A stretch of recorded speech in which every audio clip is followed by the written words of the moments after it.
একদিকে আমরা দেখলাম যে দ্বিতীয় সাপ্লিমেন্টারি তালিকা মাঝরাতে তালিকা চূড়ান্তের পর ভোরে প্রকাশ হয়েছে, অন্যদিকে এই শেষ দফাতেই সুষ্ঠু শান্তিপূর্ণ ভোটে নয়া দাওয়ায় হাইকোর্টের নির্দেশ মেনে গ্রেফতারে সবুজ সংকেত কমিশনের।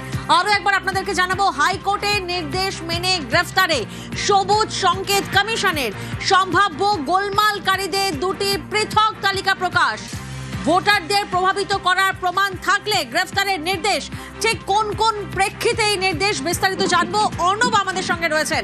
অর্ণব, দেখো, প্রথম দফার ভোট মোটের ওপর শান্তিপূর্ণ হলো। বেশ কিছু জায়গায় প্রার্থীরা আক্রান্ত হয়েছেন, রক্তাক্ত হয়েছেন, সেই বিষয়টি মাথায় রেখে এবং একই সঙ্গে দুদিন আগে ব্যারাকপুর পুলিশ কমিশনারেটের ভাটপাড়াতে যে ঘটনা ঘটেছে এবং সেই ঘটনায় এক জওয়ান তিনি গুলিবিদ্ধ হয়েছেন, এই পুরো পরিস্থিতিটা জড়িত করে দ্বিতীয় দফার ভোট যাতে সুষ্ঠু শান্তিপূর্ণ হয়, তাই এবার আরো কড়া দাওয়াই দিল নির্বাচন কমিশন।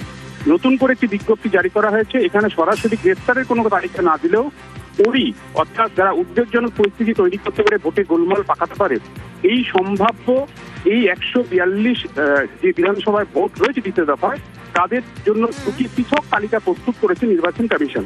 এবং সেই তালিকায় যাদের নাম রয়েছে তাদের কাদের প্রিভেন্টিভ অ্যারেস্ট করা যাবে, কাদের করা যাবে না, সেই বিষয়টি এবং কলকাতা হাইকোর্টের প্রধান বিচারপতি ডিভিশন বেঞ্চ 22 এপ্রিলই প্রথম দফা যে 800 তৃণমূল নেতাকে গ্রেপ্তারের একটা আশঙ্কা দেখা দিয়েছিল, সেই তালিকা স্থগিতাদেশ দিয়েছিল। তাই হাইকোর্টের নির্দেশের একটি গুরুত্বপূর্ণ পর্যবেক্ষণকে সামনে রেখে, অর্থাৎ যদি অফেন্স ক্রিয়েট হয়, যদি অপরাধ সংগঠিত হয়, সেক্ষেত্রে এই তালিকায় যারা রয়েছেন তাদের প্রিভেন্টিভ অ্যারেস্ট করা যাবে, সেই সবুজ সংকেত দিয়েছে। এর পাশাপাশি যে অরিট লিস্ট অর্থাৎ উদ্বেগজনক বা গোলমালকারী যে তালিকা প্রকাশ করা হয়েছে, সেই তালিকাতেও কিন্তু একাধিক নাম, সবথেকে যেটা গুরুত্বপূর্ণ, একাধিক তৃণমূল কংগ্রেস প্রার্থীর নাম রয়েছে এই তালিকায়, কমিশনের অর্থাৎ ভোটে গোলমালকারী যে সম্ভাব্য তালিকায়। আমি এই মুহূর্তে রয়েছি ভোট কভারেজের জন্য পূর্ব বর্ধমান জেলায়। সেখানকারই ভাতার বিধানসভা যিনি তৃণমূল কংগ্রেসের প্রার্থী শান্তনু কুমার, তার নাম রয়েছে কিন্তু তালিকায়। একই সঙ্গে বর্তমান সেখানকার বিধায়ক মানগোবিন্দ অধিকারী, তার নাম রয়েছে তালিকায়।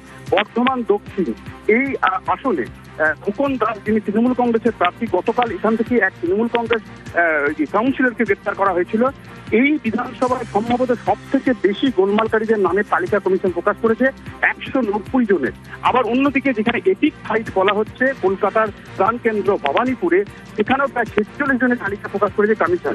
অর্থাৎ একাধিক তৃণমূল কংগ্রেস প্রার্থী, তৃণমূল কংগ্রেস কাউন্সিলর, বর্তমান তৃণমূল কংগ্রেস বিধায়ক, এছাড়াও একাধিক তৃণমূল কংগ্রেসের স্থানীয় নেতা, তাদের নাম রয়েছে তালিকায়। শুধু তাই নয়, এক্ষেত্রে নতুন একটি কথা কমিশন বিজ্ঞপ্তিতে জানিয়েছে, যদি কোনো স্থানীয় ক্লাব ভোটারদের প্রভাবিত করার চেষ্টা করে, সেই ক্লাবে সঙ্গে সঙ্গে সেখানকার যে বাহিনী রয়েছে, যারা কিউআরটি রয়েছে বা অন্যান্য ভিজিলেন্সের জন্য যে কমিশনের যে টিম রয়েছে, তারা সঙ্গে সঙ্গে সেই সমস্ত ক্লাবে গিয়ে সেই ক্লাব কিন্তু তারা সঙ্গে সঙ্গে তল্লাশি করবে, এই সবুজ সংকেত দেওয়া হয়েছে। অর্থাৎ যেহেতু কলকাতা কেন্দ্রিক এবার দ্বিতীয় দফার যে ভোট, কলকাতা, দক্ষিণ 24 পরগনা, উত্তর 24 পরগনা, সেখানে একটা ক্লাব কালচার আছে, পাড়ার মানুষরা বা পাড়ার ছেলেরা সেখানে একসাথে থাকেন, সেই ক্লাবে ঢুকে তল্লাশির জন্য এবার ঘুরিয়ে পরোক্ষভাবে কমিশন নির্দেশ দিয়ে দিল, সবুজ সংকেত দিয়ে দিল সংশ্লিষ্ট আধিকারিকদের এবং একই সঙ্গে পুলিশ অফিসারদের। একেবারেই ধন্যবাদ অর্ণব।